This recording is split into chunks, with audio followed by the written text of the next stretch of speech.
Jonathan, get out of bed. You have a long day ahead of you, and we still have to drive 22 miles.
So it was Horatio Gates Livermore that built a dam 2 miles upstream from here.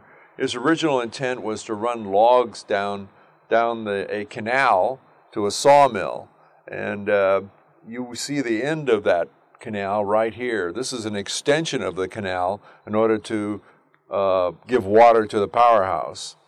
And we have a forebay right here before the water goes into the powerhouse penstocks, to let the water slow down and settle down and let all the sand and dirt accumulate on the bottom, and so that they won't damage the penstocks.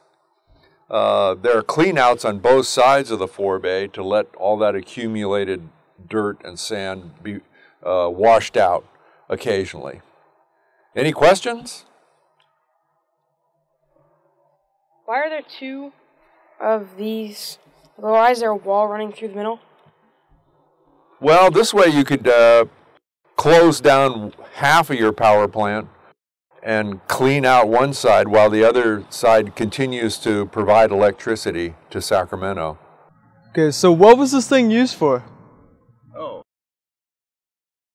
Below us is the clean-out flume from the forebay. Occasionally you could open the gates to the flume and take all of the sand and dirt and gravel out of the forebay down this flume. It's also overflow for when the powerhouse was in operation.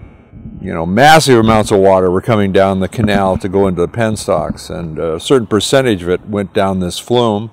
At the end of it, the water goes into that big ditch, and it goes back to the river down below. So the reason why the forebays were made is so that they would allow the sand to settle, and then this was made to get that sand out of there? Correct. Just below the lip of the forebay is the pump house. So that's where they control lifting the gates to bring water into the penstocks. Originally it was water hydraulics, but when that froze up, they went to oil system.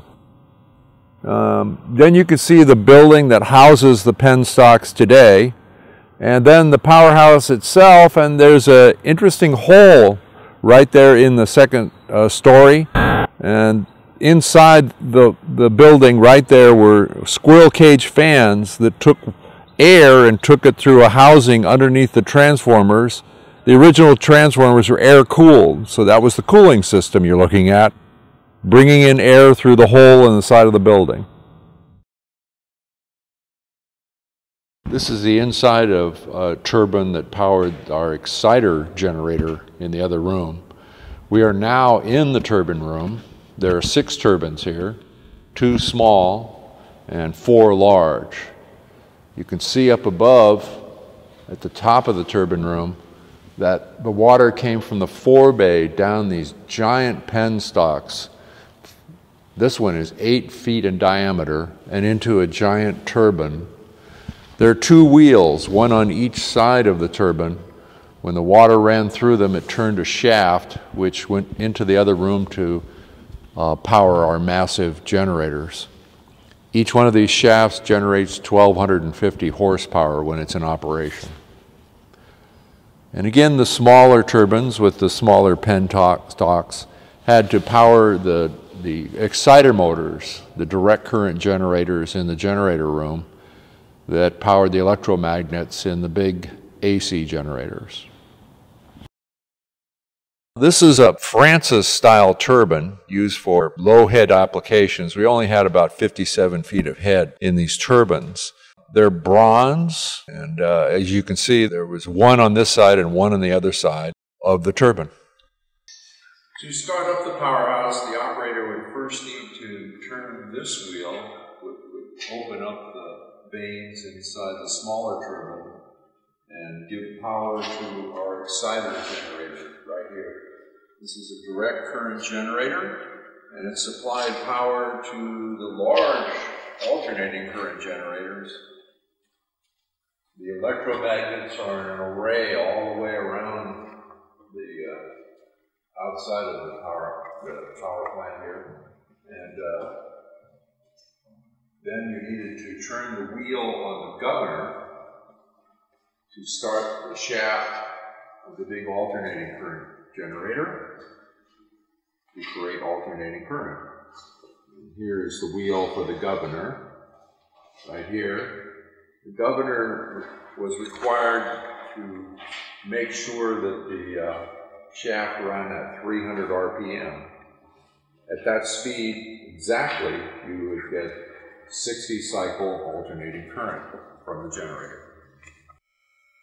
The advantage of alternating current over direct current is that it can be run through transformers to raise the voltage way up high. With high pressure and high voltage, you can run current long distance. Here it had to go 22 miles to downtown Sacramento. So these transformers and the air-cooled ones upstairs were capable of increasing the voltage from 800 volts up to 11,000 volts. So how does this control panel control the whole power plant? Well, we must remember that if you're going to run this power plant 24 hours a day, that you need 3 shifts and 3 operators at least to operate the powerhouse. Once you turned on the large turbines through the governors, all the power comes to this control panel. And here is one of the main switches for one generator. And you can see there are 4 switches to control each one of the generators. One of the important things that had to be done is that all this power had to be in sync.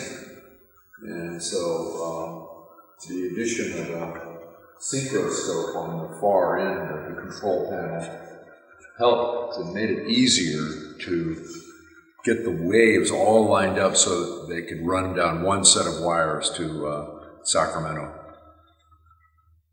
This is the tail race of the powerhouse. Let me try this. Okay. So this is the tail race of the powerhouse, and after the water would go through the generators, the water would exit through these archways and it would run down here, and then eventually it would shoot down to a dam over here to the right, and the water would fill up the dam for the lower powerhouse.